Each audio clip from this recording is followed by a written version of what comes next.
Granny, move back. Move back a little bit more. Move back a little bit more. Okay, it's fine. Don't worry, come here. Come here. Sit. Okay. Now you just look into the camera, or you can look at me, it doesn't matter. I'll look in the camera. You look at me. Door out. Out door. Well, I need him to come here. Door, come here. Sit. Sit. Sit. Stay. Stay.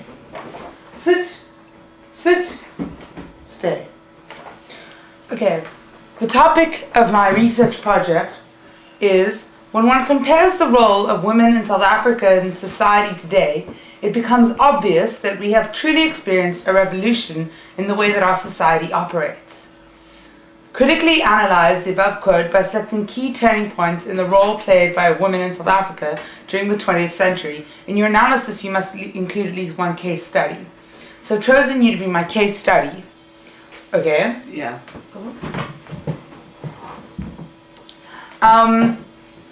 Now, I'm going to ask you a few questions about your life as a South African woman.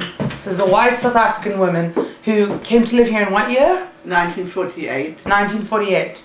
So, the year that apartheid started, you came to live. Door, get out. Go away. Door, out. Hang on. 100 rand. Yeah. Anyway. So you came to live... Did I pay him or did you? I did. So you came to live here in 1948, which was the year that apartheid started. I didn't come to live here. I came on holiday from New York and with my mother. And then you married a South African man. Yes. My grandfather. Yes. Okay. And did you find as a South African woman in 1948 that you were treated like... Could you describe a typical day in 1948? Now let me explain to you. First of all, I realized that the people here live a different life from New York, where I come from. So when we got married very quickly, my darling husband wanted to give me pocket money every month. And I said to him, I'm not a South African, I'm an American, and I'm used to earning my own money. And we married, and we're going to put our money together, and we're going to talk it over what we can afford and what we can't. And he said, okay. He realized that I wasn't like the typical woman in South Africa. Now, there were a lot of things that happened, but I never... I've got to put the dog inside. Just keep talking, okay? Okay. I'm actually interested, so I'm going to press pause. Okay. So you were saying about getting pocket money and you refused. That's right, and I refused. Do you think that you were typical for a woman of your day?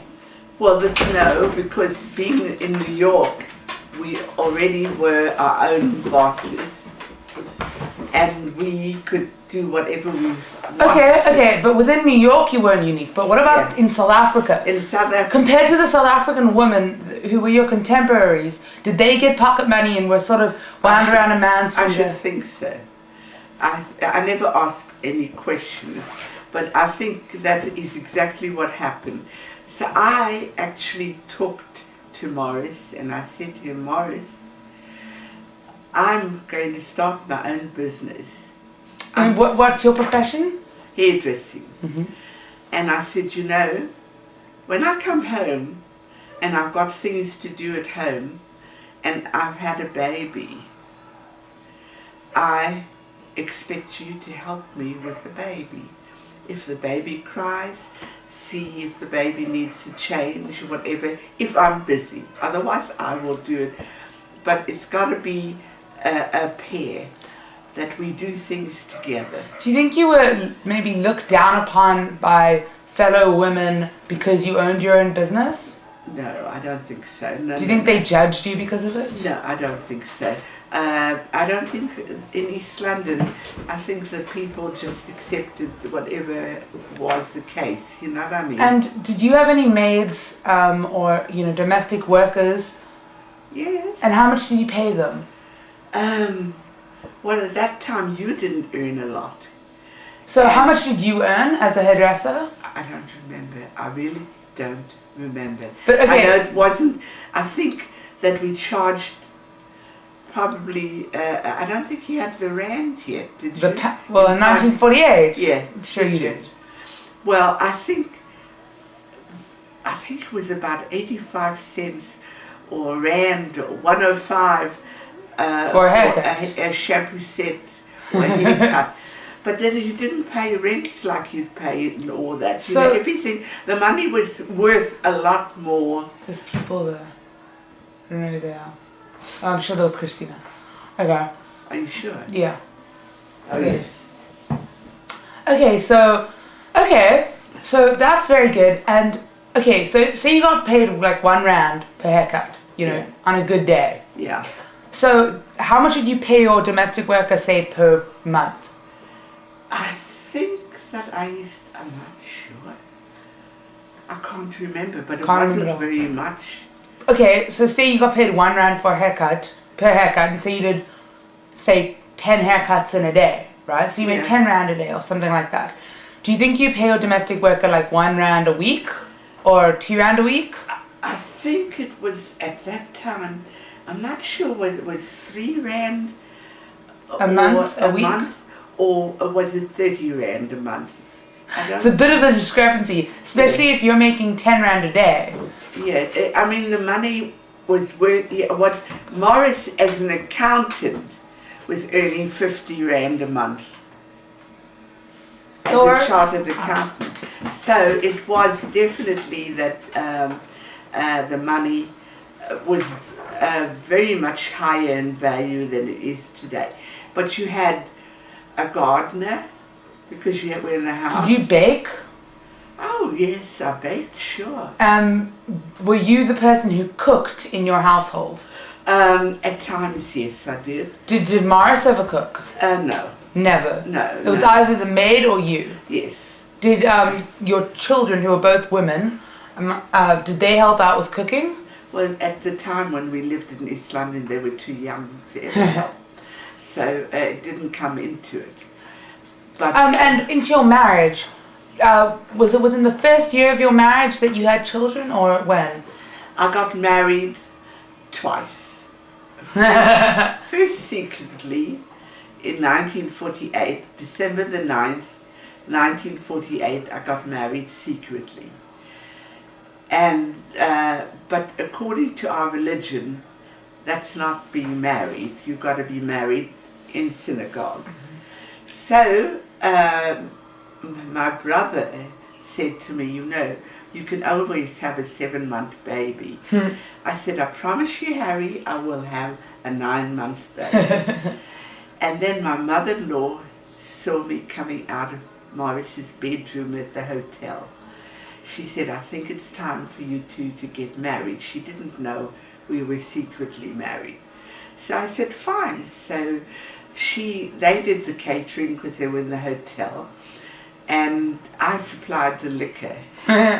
And we went to Rabbi Wald, the late Herman Wald's brother, and we told him that we were registered married, but we want to have our Jewish wedding as well. This is January the 6th, 1949. Okay. You can't have 48 December and January. So we got married then. And the East London community were the nicest, caring people that you would ever meet. On the whole, I think once in a while I met somebody that I didn't like, but on the whole, they were really nice people. They really were. And this was the beginning of apartheid. I mean, 1948 was the year that, you know, the NP got voted to power. But already... Did you notice that there were changes going on around here? Yes, I did. And I said to Morris, I said, you know, Morris, you people have got to learn something. You've got to learn that we are all equal, no matter what our Was Morris a bit racist? Well, coming from a farmer community, most people were.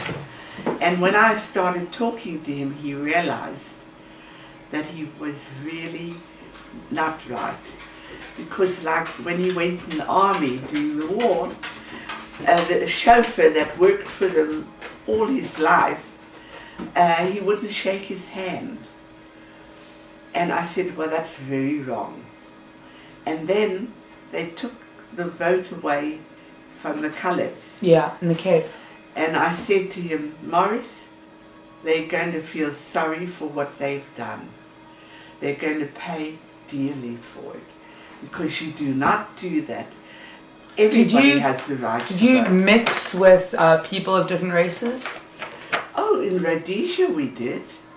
Because That's not really South Africa. Because No. you moved away from South Africa for a while. Look, I was never rude to anybody. I treated everybody equally because, first of all, being a German refugee, I promised God that I would never, ever allow anybody to run anybody's religion or colour down.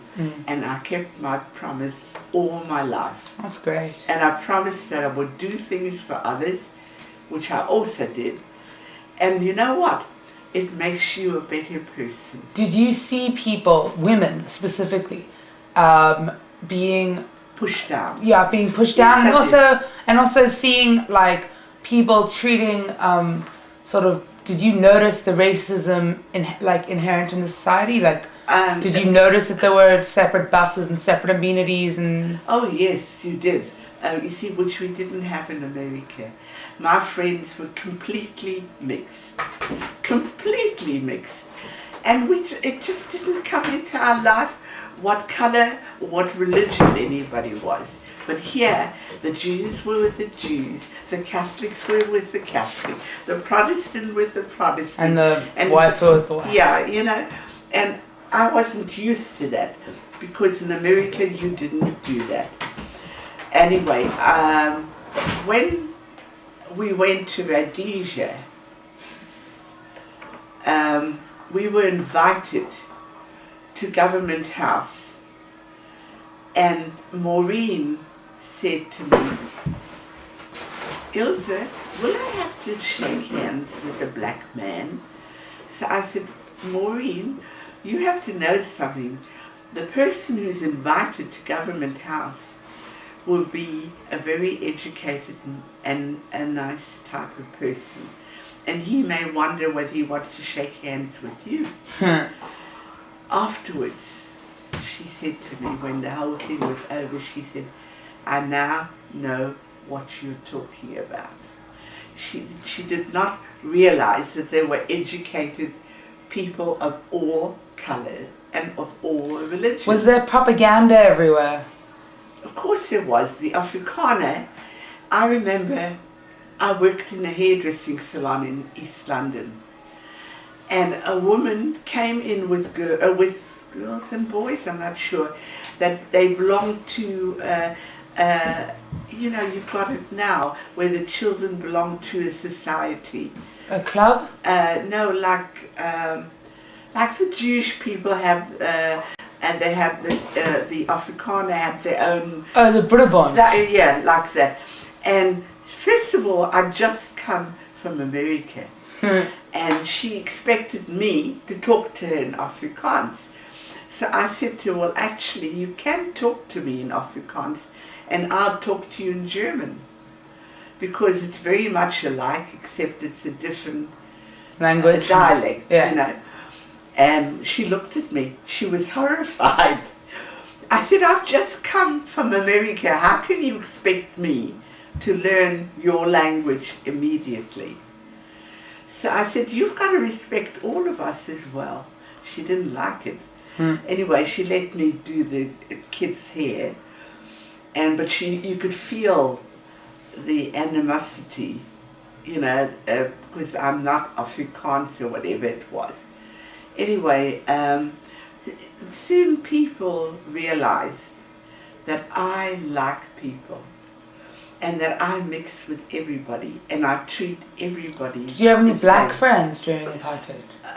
I made some black friends, yes, but they were more of our type of people, you know. Well, look, even the people who worked for me, I was never rude to any of them. and I always made sure that they had food and so on. You know what I mean? I never deprived them of anything. Yeah. I think if you do that, you have loyal people as well. It's Okay. both ways, you know. So skip to like the 1950s. Where were you living? We left East London in 1957. After you had 2 daughters. After I had 2 daughters. One was born 1949 and the other one was born 1952. Yeah. And it was a nun, a nun who worked with the black people doing volunteer work and everything. In 1957 they killed her and they ate her body. Who? The black people that she had been doing all the work for. Mm. And they killed her and ate her in 1957. And a Jewish salesman was also killed, but they didn't eat him. They only ate the nun. How do you know that it was black people? How do you know it wasn't Afrikaners who were trying to discredit it? No, it was black people, definitely. And then after that, things got very, very bad in East London. You couldn't run a business. Shops were closing up right, left and centre. People were losing jobs. And we were in partnership with somebody and we sold cars and the people couldn't afford to pay the cars and we were responsible for it, and our partner told us that he was only a partner in profit, not in loss. So we went to Rhodesia with our furniture. Did you live in Salisbury? In Salisbury, and with a little bit of money, enough to buy a car there, because we had to have a car. And Morris worked as an accountant for his brother, and then afterwards he got a better job with the Borgward people. He was the accountant with them, and the boss and his wife were very friendly with us. They used to come to the Jewish holidays to us for dinner, and we used to go to them for Christmas, and he loved us and we loved him.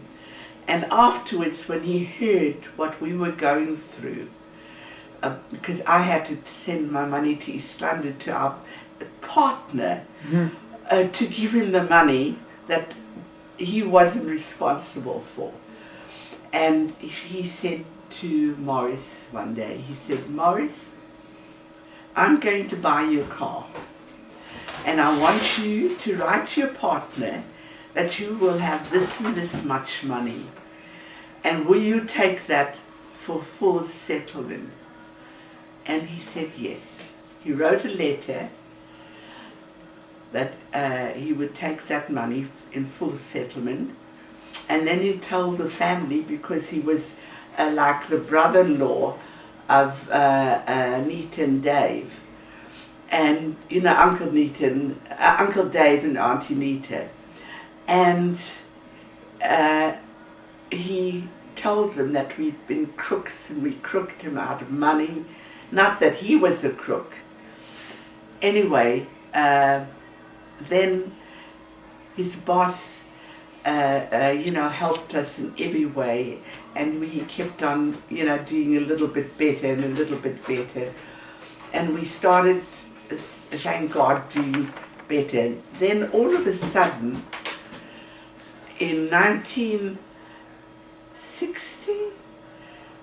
or just after 1960, we were going somewhere with the 2 girls and 2 friends to visit a friend of ours, and we went past not a highway, it was a narrow road where they had built a huge high building for the black people to move into to be more comfortable. Was it because of migrant labour? No, I don't think so. I don't know, maybe. I'm not sure. Did your workers like commute to get to you? Our workers slept in our premises. We had a house and servants' rooms and everything. And they got food and everything. With us, it was no problem. Anyway, I said, Morris, I see stones in the road. He said, you're dreaming. I said, look. And as he looked, they ran out of the building, and there was a car on the side that had an accident, and it must have hit one of them, and they were getting all the white people and going to kill them and so on. So he realized, he said, Ilse, we're going to turn around. We're not going through. It's too dangerous.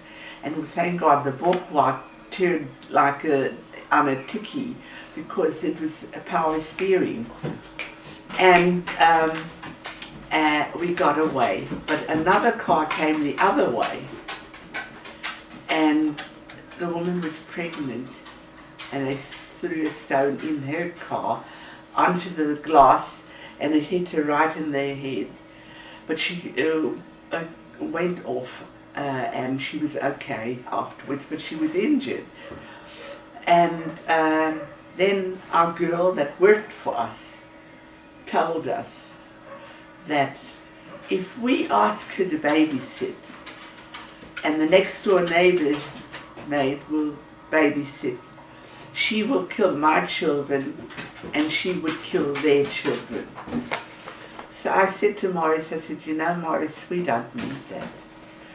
So I said, you know what, do me a favor, let's go to America.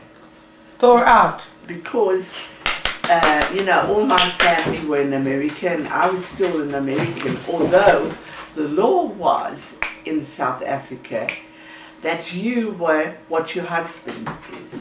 Oh. So I was actually a South African without ever taking out a citizenship.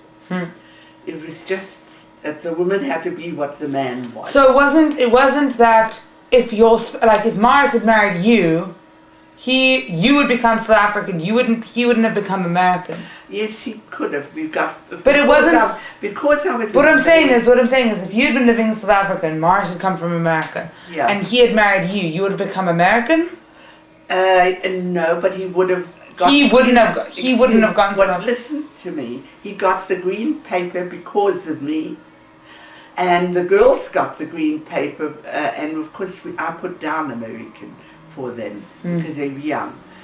And we went to New York, and Morris tried to get a job as an accountant, and they wouldn't recognize his qualifications. So you came back to South Africa? Yes. In England, you see, he had English qualification and South African, but not American. In America, for instance, me, being a hairdresser, I trained in New York. And if I went to another place, Richmond or wherever, I had to do a trade test.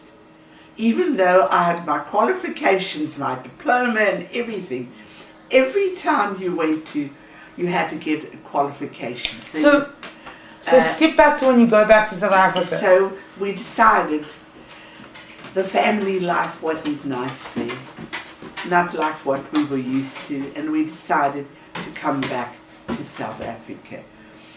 And we did in 1961, and we came to Cape Town. And Cape Town, there was a depression in 1961, and you couldn't get jobs easily.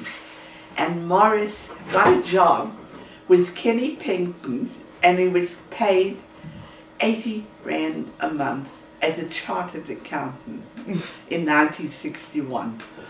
And we stayed at the Highstead Hotel, the two girls and Morris and I, breakfast and dinner, and we paid 50 or 60 Rand a month for the four of us, for 2 double rooms and breakfast and dinner. 60 Rand. So you can imagine how the money today, has devalued compared to what it was then. Anyway, I then bought a hairdressing salon in Sea Point. And Morris, I told you, worked for Kelly Payton. And I thought, well, Sea Point, it's so built up, and it's a lot of Jewish people there, I should do very well. And I discovered the people in Sea Point were shocked that a Jewish girl was a hairdresser. Really? Yes. They expected you to be a doctor, a lawyer, or whatever, but not a hairdresser. Huh. And they were very rude. Very, very rude. One day, I hated it.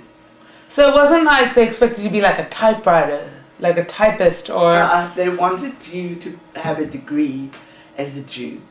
So anyway, one day, one of the women who was very rude to me, and she was talking about Morris's uncle, who used to regularly go and visit every week and have lunch with him or supper or whatever. So I said to her, "Oh, how do you know my husband's uncle?" She said, "What is your husband's name?" So I said, "Morris Rosenbaum." She said, "Oh my God, that's my first cousin. You must come and visit me." I said, "No." I said, "I was born a lady and you weren't.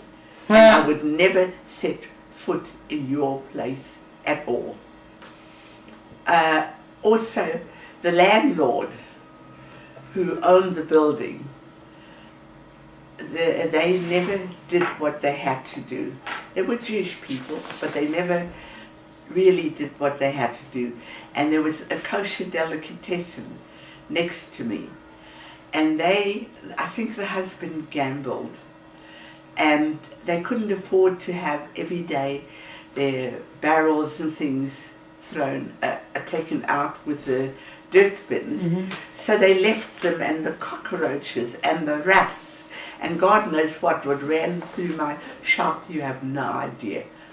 So I happened to have to go to the toilet, and I struggled to get through to go to my toilet.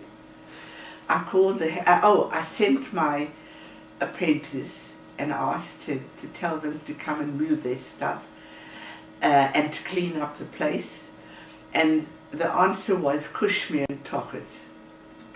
You know what that means? Kiss my bum. Yeah.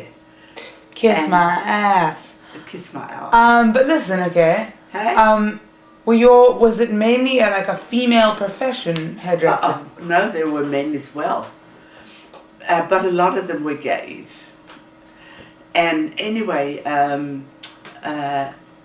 what happened was that the son came after I phoned up the health department, and they came and they went to see the person, said, "You cannot do this. It's unhealthy. You've got to clean regularly. You've got to have every day your dirt removed and so on. And you cannot do this."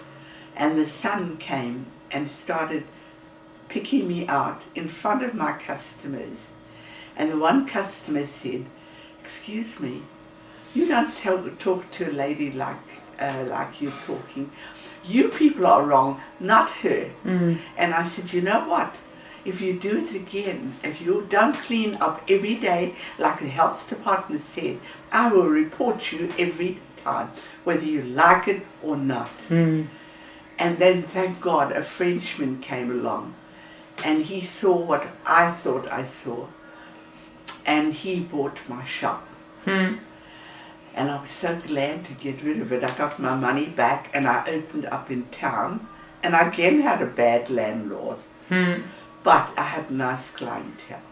The clientele accepted me as a lady, as a good hairdresser, and that I ran the shop well, and that I had good stuff, you know, that I used all my overseas stuff and all that.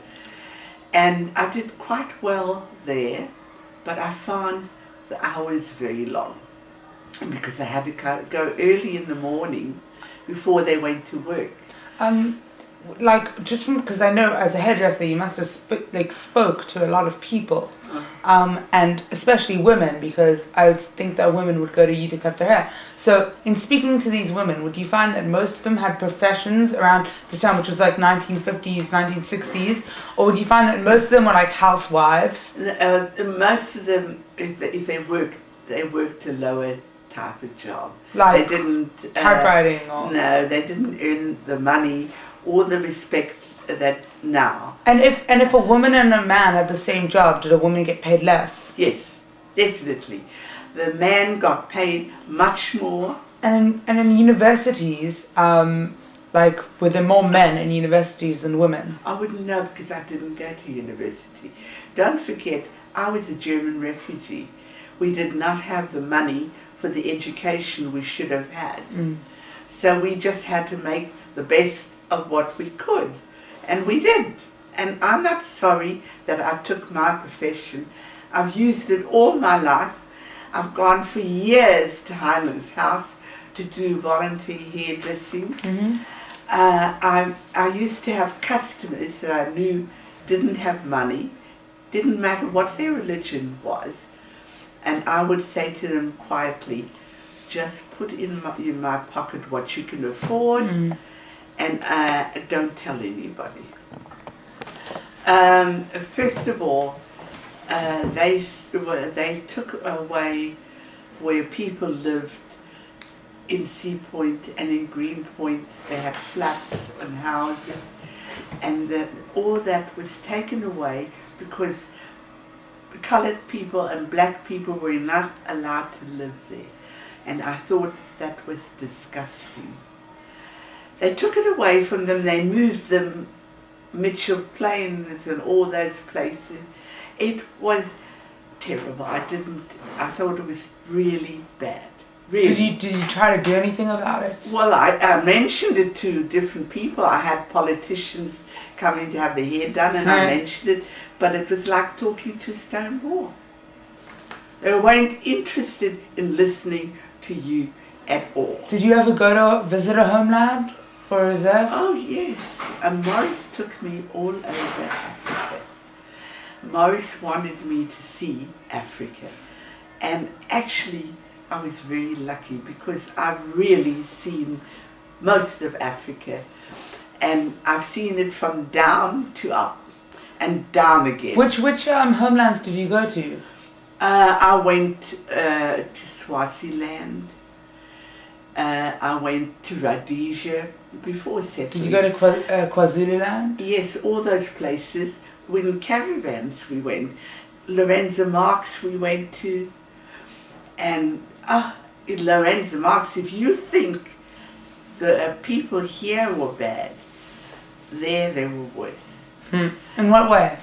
If a black person stole from a white person, you would never see that black man again.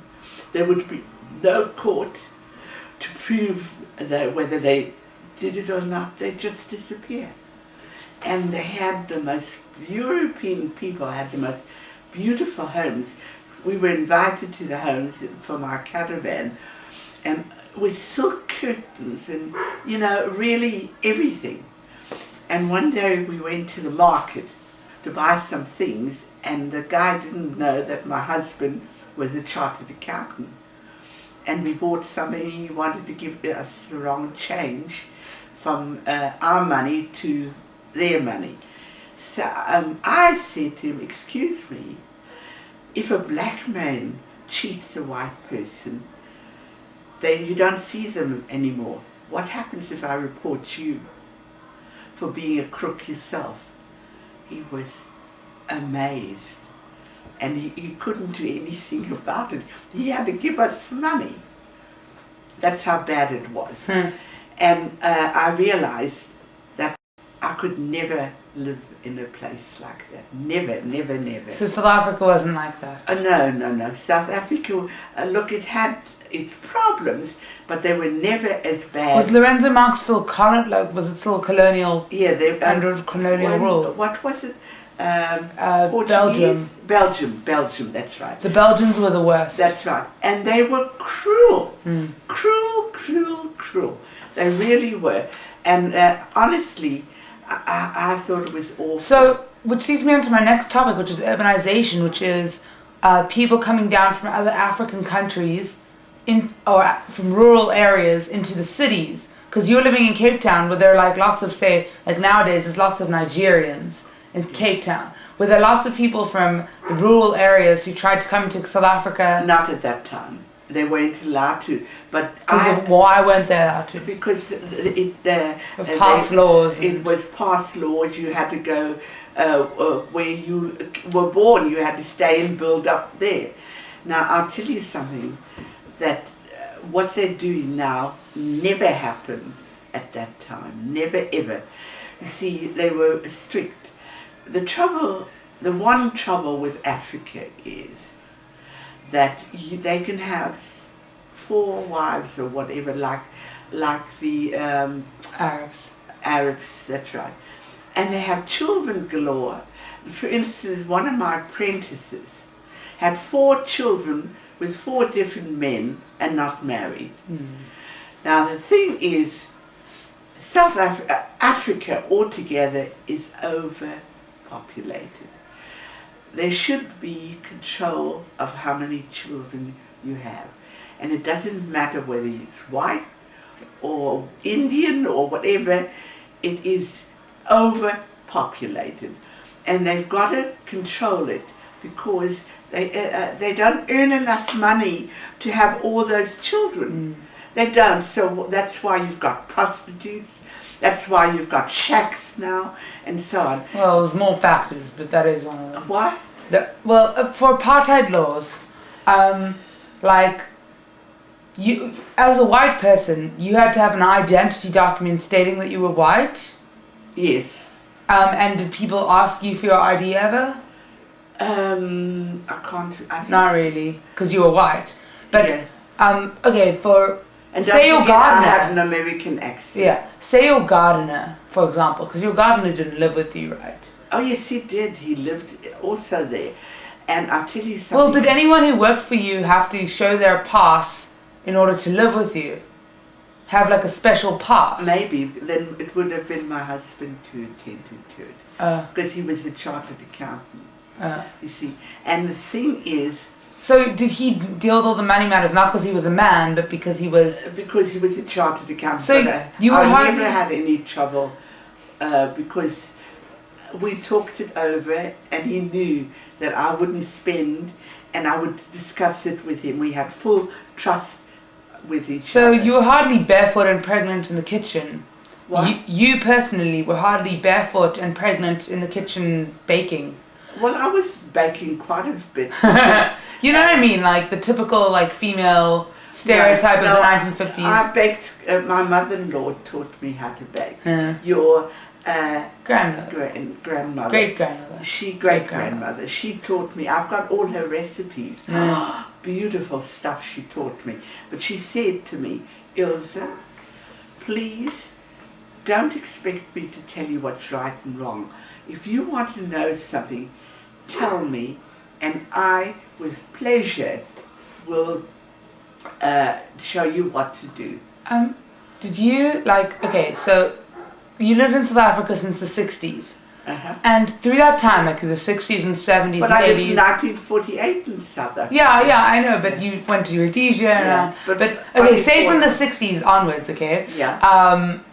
Do you think that, like, the role of women, could you see the role of women changing? Definitely. Like, in what way? I found women were starting to have higher education, where before, you see, like, the family the Germans and the Europeans all together, the boys got the best education. And the women got the silver. And the women got as little as possible. They were taught to be perfect ladies, and that's it. And complete sexual repression, of course. Oh yes, you had to do whatever your husband wanted you to do. And that's all there is to it. And but things changed afterwards, but in a way it actually got a bit too much the other way, because some of the women got too aggressive, And that's why you've got a lot of killing of each other and so on. But I mean, the thing is that, like talking to you, you see, one assumes that women went from, you know, obviously in the 40s and the late 40s, you know, that there was, you know, sort of women, like the sexual freedom that women have today was non-existent. You got married early. That's right. You were baking. You weren't encouraged to have a profession. That's right. But I had a profession, so that... Yeah, okay. So, you know, understandably, but, you know, many women chose not to because it was, you know, because they had a man. I was able to do everything. So, okay, so basically, if you compare that with today, you know, do you think that the percentage of women who say are independent and have lives is equal to the percentage of women then who were independent and had their own lives? I think it's more now. More now. But the thing is, so there's been progress. It's a different... But it's not really been like a revolution. It hasn't been like, you know, because even today, like, women are still, you know, oppressed, especially, I mean, like, even in white society, like, women have a different role than men. So there's been progress towards sort of equality, but it hasn't been complete revolution within gender roles. Yeah. Well, anyway, I want to tell you, Morris and I was always able to talk to each other. Because, you know, my one sister-in-law used to belittle her husband all the time. Whenever he would speak, she would belittle. Anyway, don't worry, no one's going to see this tape. It's just for me. Morris and I promised each other that if we didn't like something, we would discuss it at home, not in front of the kids, but in our bedroom, wherever we were alone, and we discussed it. By the time we got there, we all calmed down, and it wasn't bad anymore. You see, we didn't go to sleep on an argument.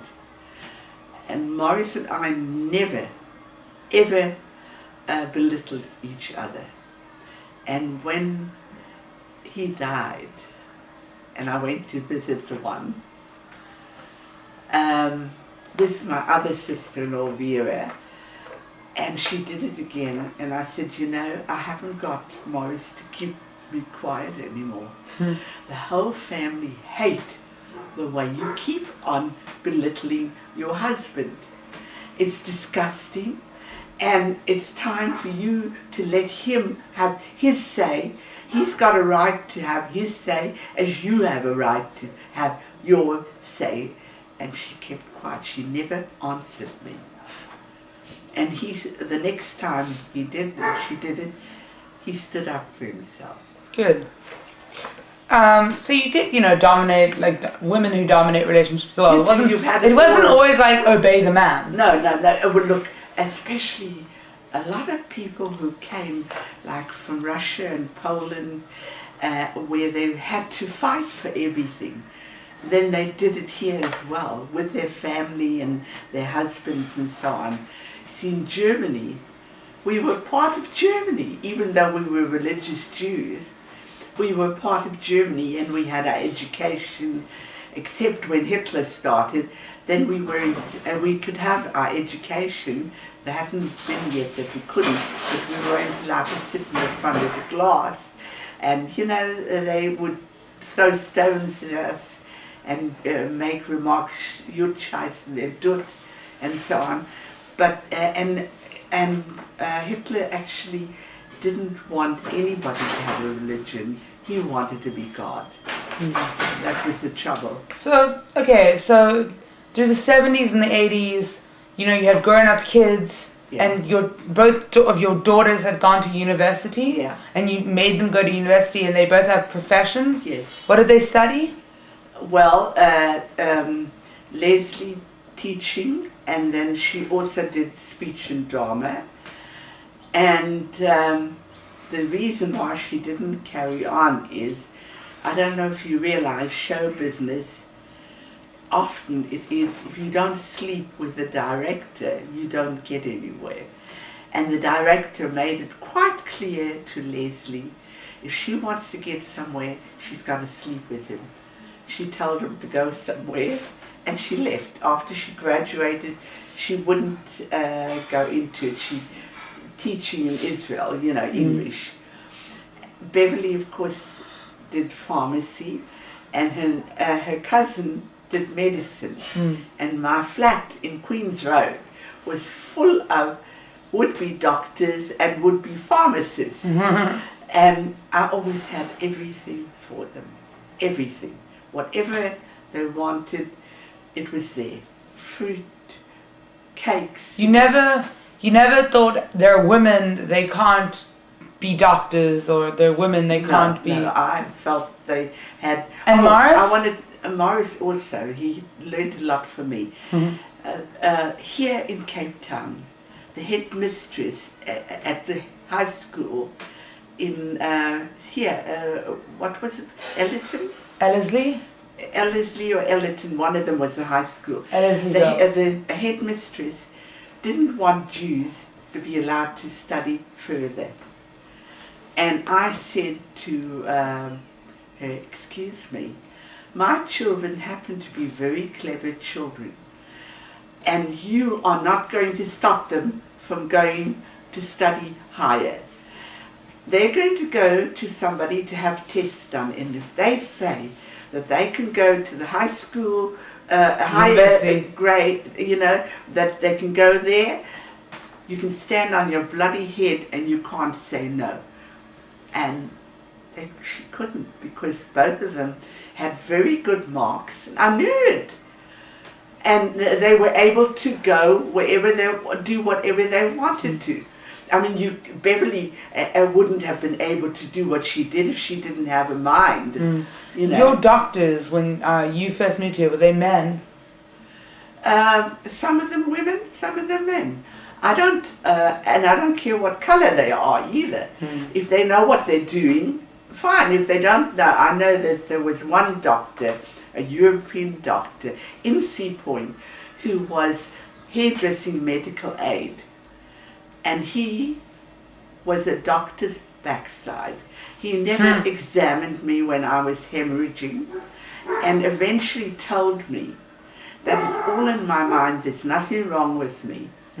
And I went to Dr. Weinig, who examined me, and first saw that my sinuses were badly infected, and then when I hemorrhaged, he rushed me to hospital, and I had fibroids. And I had to have a hysterectomy in my 30s because of this bloody bastard who didn't examine me properly. Okay, post 1994, after the elections in 1994 when Nelson Mandela got voted into power, did life change again for women in South Africa? Or did it mainly stay the same? I think it remained the same. You see, I feel that people mustn't think because they were deprived that they can be tops. The people who can be tops are the ones who have the qualification. Ability. And some of them had to do it later, but they've got to take it easy, because if they don't, the same thing's going to happen like it happened in the Congo, like it happened in Rhodesia. You cannot put people on top unless they know what they're doing. Yeah. You see, like some people wanted my shop. They didn't know how to treat people, so how could they have my... Okay, so just to wrap everything up, do you think personally, in your personal opinion, do you think that there's been a revolution in the roles, in the role of women in South African society from when you first got to South Africa to now? Do you think there's been a revolution, or do you think there's just been progress? Well, I'll tell you something. I feel that, in a way, some of the women push themselves too much. Because I feel that men also have to have a pride. And they should be equal.